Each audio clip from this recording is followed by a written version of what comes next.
Chapter 8. The Bug and the Butterfly. Her adventure with the spider gave Maya something to think about. She made up her mind to be more cautious in the future, not to rush into things so recklessly.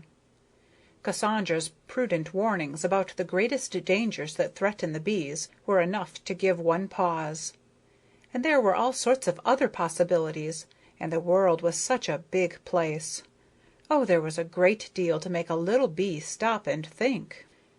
It was in the evening particularly, when twilight fell and the little bee was all by herself, that one consideration after another stirred her mind. But the next morning, if the sun shone, she usually forgot half the things that had bothered her the night before, and allowed her eagerness for experiences to drive her out again into the gay whirl of life. One day she met a very curious creature. It was angular and flat as a pancake, but had a rather neat design on its sheath, and whether its sheath were wings or what, she couldn't really tell. The odd little monster sat absolutely still on the shaded leaf of a raspberry bush, its eyes half closed, apparently sunk in meditation.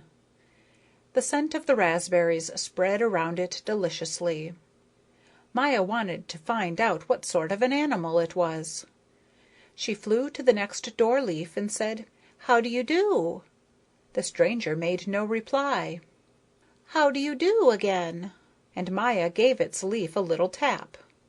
The flat object peeled one eye open, turned it on Maya, and said, "A bee. A world is full of bees," and closed its eye again. Unique, thought Maya, and determined to get at the stranger's secret.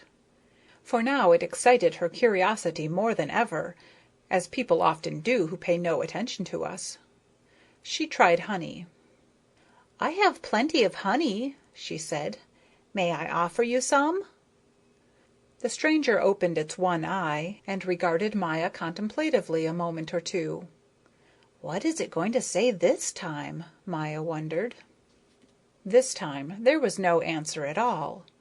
The one eye merely closed again, and the stranger sat quite still, tight on the leaf so that you couldn't see its legs, and you'd have thought it had been pressed down flat with a thumb.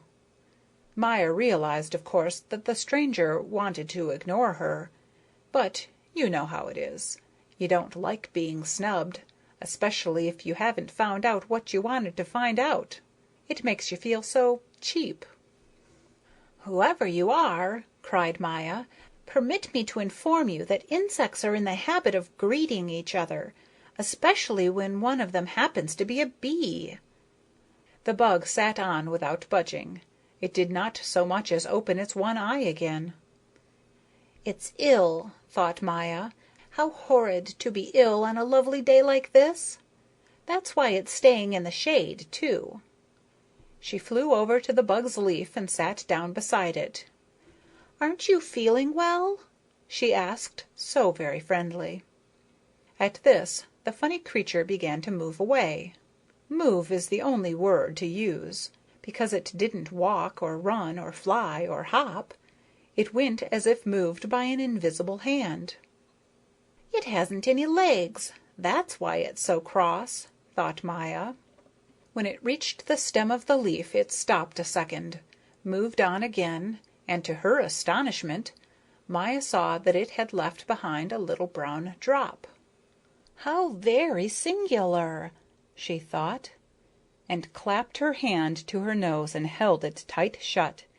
The veriest stench came from the little brown drop. Maya almost fainted. She flew away as fast as she could and seated herself on a raspberry, where she held on to her nose and shivered with disgust and excitement.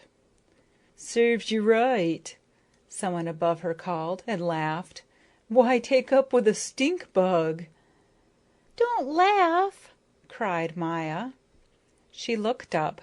A white butterfly had alighted overhead on the slender, swaying branch of the raspberry bush, and was slowly opening and closing its broad wings, slowly, softly, silently, happy in the sunshine. black corners to its wings, round black marks in the center of each wing, 4 round black marks in all. Ah, how beautiful, how beautiful! Maya forgot her vexation, and she was glad, too, to talk to the butterfly. She had never made the acquaintance of one before, even though she had met a great many. "Oh," she said, "you probably are right to laugh. Was that a stink bug?" "It was," he replied, still smiling. "The sort of person to keep away from. You're probably very young still." "Well," observed Maya, "I shouldn't say I was, exactly. I've been through a great deal. But that was the first specimen of the kind I had ever come across. Can you imagine doing such a thing?" The butterfly had to laugh. "You see," he explained, "stink bugs like to keep to themselves. They are not very popular, so they use the odoriferous drop to make people take notice of them. We'd probably soon forget the fact of their existence if it were not for the drop. It serves as a reminder, and they want to be remembered no matter how." "How lovely, how exquisitely lovely your wings are," said Maya. "So delicate and white. May I introduce myself? Maya, of the nation of bees." The butterfly laid his wings together to look like only one wing standing straight up in the air. He gave a slight bow. "Fred," he said laconically. Maya couldn't gaze her fill. "Fly a little?" she asked. "Shall I fly away?" "Oh, no, I just want to see your great white wings move in the blue air. But never mind, I can wait till later. Where do you live?" "Nowhere specially. A settled home is too much of a nuisance. Life didn't get to be really delightful until I turned into a butterfly. Before that, while I was still a caterpillar, I couldn't leave the cabbage the livelong day, and all one did was eat and squabble." "Just what do you mean?" asked Maya, mystified.